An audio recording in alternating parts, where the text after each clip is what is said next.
I grew up in Kinston, North Carolina. It was small town. It was like 40, 50,000 member town, which is small compared to like places like this in Manhattan where I lived before. But it was one of those communities where everybody knew everybody's business. Like, if I'm dating so-and-so, everybody in the world knows it, and everybody knows our business. It was just one of those drama, gossip constantly. It was aggravating, actually. In New York, there's like a lot of people are trying to do acting and modeling as well, but there's so much smaller of a hole for everybody to fit in New York. There's not much industry for the acting, but in LA it's huge, and even though there's a lot of people doing it, so there's a better chance out here. So I just wanted to come out here, and I don't know, it just felt right. I knew it was going to be a step back from New York because New York's so fast paced, and I knew it was going to be a little slow, like slowing down more than what I'm used to from North Carolina, but it was still like, wow. Now, I think my biggest thing is what I always struggle with is in New York I could get in my car and drive 10 hours and see my parents. Now if I got in my car, it would take a week, pushing the planes aside. It was just, it's tough for me knowing that my parents are a couple of days away from me in a car. So in that aspect, yes, it's very intimidating. Like, I miss family. I get very homesick sometimes. And it's just not even like my parents, or it's just being in something that you're so comfortable with. Like, when I go back home, like, for Christmas, it's just like, I just sit there and it's like, this is what I've grown up doing. This is what I know. And out here, it's more like I'm learning things every day. I think the moment I wanted to be a singer was when I was 10 years old and I got casted for Oliver Twist. And my mom, right before I went into this summer theater program, said to me, she was like, Jordan, when they ask who wants to be Oliver, don't raise your hand, because I played baseball like growing up, AAU baseball, and I was constantly traveling. So this was summer, and this is when I was going to travel the most. And so they were like, all right, well, get up here and let's, I need all the little Olivers to try out. So I was the first one to pop up and raise my hand. I was on stage, and I got casted. And I started singing when I was that, but I never really focused on it. It was just always more of I was balancing sports and music back and forth. And like, I even remember my senior year, we had a pretty big game, and I was playing the lead for Greece, Danny Zuko, and it was a Friday night. And I had to open that Friday night, and it was a second-round playoff game, actually. And it ended up the game got rained out, but I was going to have to miss it so I could perform Grease, and it was, that was like one of the toughest things. But I think, when I really wanted to be a singer was, I would say Oliver and all that growing up, but I think when I was in Greece, like being up, I performed that in front of like 2,000 to 3,000 people, and it was a very intense feeling. I just loved it.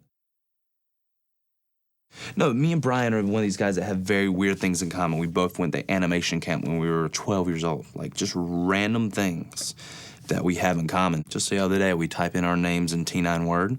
His comes up Asian and mine comes up Korean. It's very weird. I mean, like, this guy's destined, like, I'm sure he's probably my long-lost brother somewhere. He has to be, like, blood-related to me or something, because we're just so, like, as best friends, so compatible. Like, everything. And so that's what I look at him, and he always tells me, he predicts everything. He's like, all right, this is what's going to happen, and then this is what's going to happen.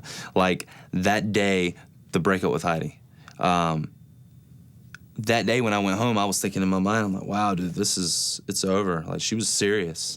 But then Brian was like, Jordan, nah. He's always been that person, or ever since I know him, to be like, listen, this is going to happen. Come on, you know what's going to happen. And I hate to say it, but he's right every single time, man. He just nails it on the head. It's like he's like my guardian angel almost, looking out after me with everything. It's really cool. Jason I actually looked at him as my, like, little brother for a little bit. Like, I was always having to look after this kid. Like, all right, Jason, let's not do this. We can do this. And I was always like his brother to him, especially in L.A. And another thing, the young thing. Coming to L.A., I could not imagine coming to L.A. when you're 18 years old. You can get caught up really easy. You gotta really, really have a really good head on your shoulders to come here at 18 years old, especially 18 years old, and separate yourself. I don't even know if I'd be able to do it. So, I always felt for him like that. I was always trying to help him out in decisions, but at the end of the day, he needs to make his own decisions, but I looked at him as a little brother. Me and Heidi's relationship was definitely the most serious I've ever had, because it was, I'm out here on my own, she's out here on her own. So we don't have the parents, or we don't have the family. And to be honest, she didn't have the group of friends that she had. She had the group of friends, we were all group of friends. But at the end of the day, I went home to Brian and Andy and these guys, and like brothers, that I could talk about things. And she was kind of on her own, because Jason and Lauren were in the same state that we were in. So Hollywood party was that she was talking to that guy, and Heidi's a flirt. And at the beginning of our relationship, the thing that we struggled with the most was we were both jealous, and like I didn't know how to handle my jealousy, and she didn't either. And it was just, I think, being in a new area, all these new people were constantly meeting. It was just like I just overreacted probably and got a little too jealous.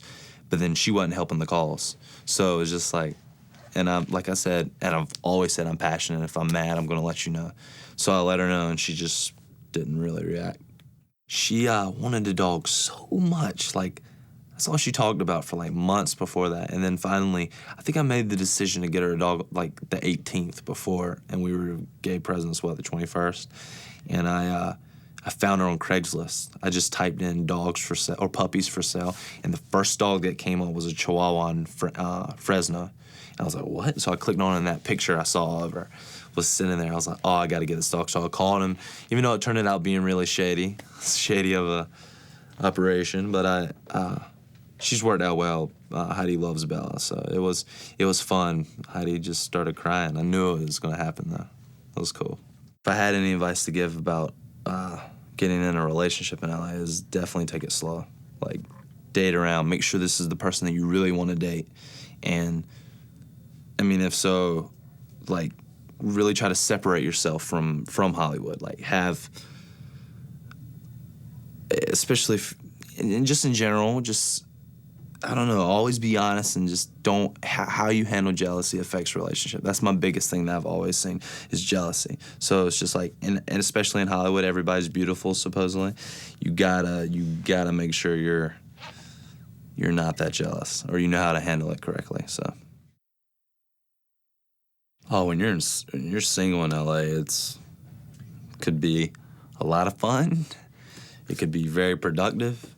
It could be a lot of different things. When you're in a relationship, you're more, it can be fun, but it can't be, But you need to be, I've always preferred being in a relationship, because it's easier. It's like, then you don't have to worry about the going out and stuff like that. Because I'm a stay-at-home person, too, even though I like going out and having fun. But I would just prefer to be in a relationship, to be honest.